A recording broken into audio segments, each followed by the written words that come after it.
من قرآن کریم نے پہلی ہی شروع میں ذالکل کتاب کہا تھا. اس کو کتاب،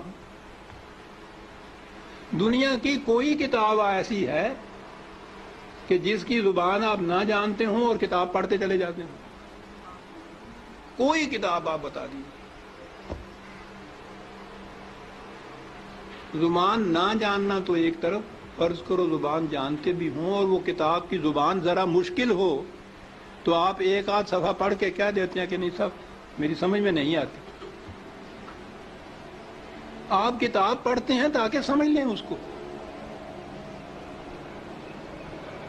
خدا نے بار بار کہا ہے کہ ہم نے اس کو لسان عربی مبین میں واضح طور پر اس کو بیان کیا، لعلکم تعقلون، تاکہ تم سمجھ سکو. کتاب کو اگر سمجھ کے پڑھ لیا جاتا عزیزان من تو نہ ملوکیت باقی رہتی، نہ سرمایہ داری باقی رہتی، نہ مذہبی پیشوائیت باقی رہتی. سازش یہ کی گئی کہ سمجھنے کی بات یہ ہے نہیں، بغیر سمجھنے کے، بغیر مفہوم جاننے کے ان کے الفاظ کا دوہرا دینا جو ہے اس سے نیکیاں مل جاتی.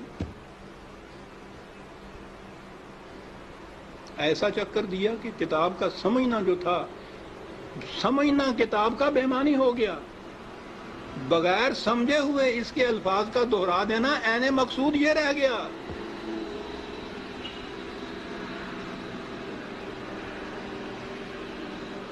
اعلیٰ سے اعلیٰ درجے کی کسی طبیب، حکیم کی، فلاسفر کی نسخوں کی کتاب، ہر مرض کا نسخہ جہاں لکھا ہو اس کے اندر، آپ اس کو سمجھے نہیں اس زبان کو اور وہ نسخے زبانی یاد کر لیں اور صبح اٹھ کے ان کو نسخوں کو رٹتے رہیں، شام تک بولتے رہیں.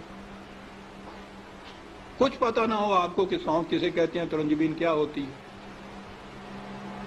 اور پڑھتے چلیں. کیا مرض کی شفا مل جائے گی اس طرح سے؟ اس کتاب کا مصرف مقصد پورا ہو جائے گا؟ میں نے کہا ہے ابھی کہ ہے کوئی دنیا میں اور کتاب جس کے ساتھ یہ کچھ آپ کرتے ہوں؟ عزیزان من، اس کتاب عظیم نے کیا لیا ہے کہ ہم اس کے ساتھ یہ کرتے جو کسی کتاب کے ساتھ نہیں کرتے؟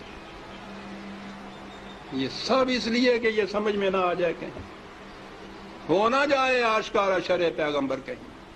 یہ آج ہی کی سازش نہیں ہے، شروع سے چلی آ رہی ہے. یہ لگا دو اس لائن کے اوپر کہ دہراتے جاؤ اس کو ساتھ بغیر سمجھے.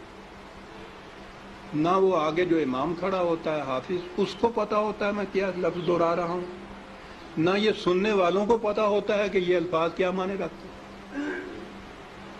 دونوں ہی مطمئن ہوتے ہیں کہ ثواب حاصل ہوتا ہے اس سے. اس کتاب کے ساتھ کیا کی تو ہم میں اور ان میں کیا فرق ہے جن کے پاس وہ کتاب نہیں ہے؟ فرق یہ ہے کہ ہم دوہرے مجرم ہیں. ہے بھی کتاب، اور کتاب کو اتنا، اس کو پڑھنا تو کہیں گے نہیں، پڑھنا تو پھر بھی وہ ناظرہ پڑھا جاتا ہے جو دہراتے ہیں. ناظرہ پڑھنا بھی تو یہی ہوتا ہے، الفاظ ہی ہوتے ہیں جن کو دہراتے ہیں ہم. یہ کتاب ہدایت تھی، یہ وہ نقشے اس میں دیے ہوئے تھے کہ فلان دوراہے پہ پہنچو تو دائیں کی طرف مڑ جاؤ تو اس طرف جاؤ گے، بائیں کی طرف کا راستہ اس طرف چلا جائے گا. نہیں سمجھتے اس کو. ہر مرض کی شفا تھی اس میں، دورائے چلے جا رہے. یہ ایک پورا ریلا حفاظ جسے کہتے ہیں، صرف حفظ کیا ہوا، کچھ معنی نہیں جانتے. اسی میں وہ پھر قاری آ جاتے ہیں، حفظ بھی کیا ہے، پڑھتے بھی ہیں، پھر قرأت کے ساتھ گا گا کے پڑھا جاتا ہے.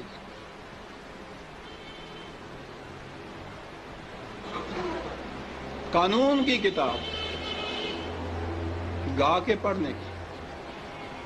قرآن میں یہ لکھا ہوا ہے کہ چوری کرنے والا عورت ہو، چوری کرنے والی ہو، جرم کے عوض میں اس کے ساتھ یہ سزا اس کو دو. اب اس کو آپ گاتے چلے جائیے قانون کو.